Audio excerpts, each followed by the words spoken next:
Welcome back to the series on Catholic women. My name is Jenny Zahner, and today we're going to be talking about St. Elizabeth of Hungary, who's also called the Franciscan Queen. We must give God what we have, gladly and with joy. St. Elizabeth was the daughter of Hungarian royalty. At the age of 4, in a politically arranged match, she was betrothed to the future Landgrave, or Prince, of Thuringia in southern Germany. So she was sent away from her family to live in the castle of her future husband, Ludwig, at the time only a boy of 9. It may be supposed that such matches seldom tended to genuine romance. In this case, however, it appears that the two children developed an intimate friendship and eventually blossomed into loving devotion. This endured the growing disapprobation of Ludwig's family at Elizabeth's piety steadfastly transgressed the boundaries of what was considered good taste. The young princess dressed too simply, it was said. She was inordinate in her prayers and profligate in her almsgiving.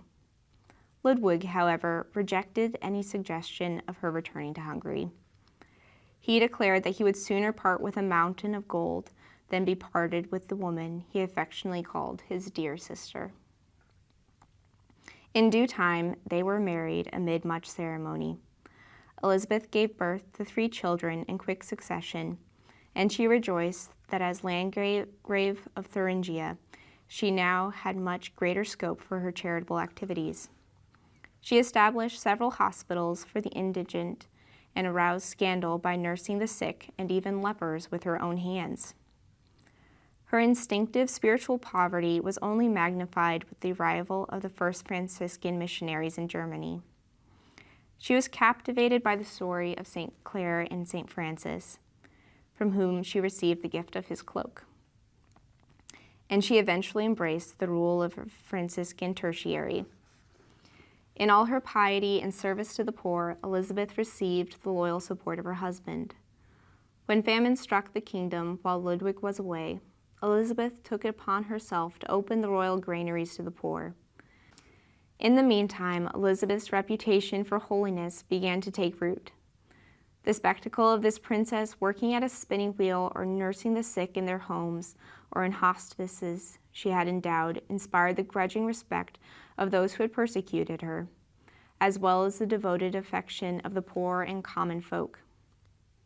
When not at prayer or engaged in other service, she liked to go fishing in nearby streams, selling her catch to provide alms.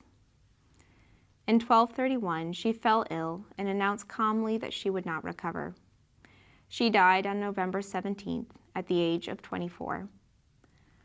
Her confessor, Master Conrad, worked energetically and with ill-concealed self-interest to promote her cause. It was easy to assemble a dossier of reported miracles and other documentation of her sanctity. His efforts were rewarded with her canonization a mere 3 years after her death, an event, however, which he did not live to witness. For many years, the remains of Elizabeth, buried in the church of Marburg, were the object of pilgrimage until, during the Protestant Reformation, a future Landgrave of Thuringia had her body removed to an unknown location.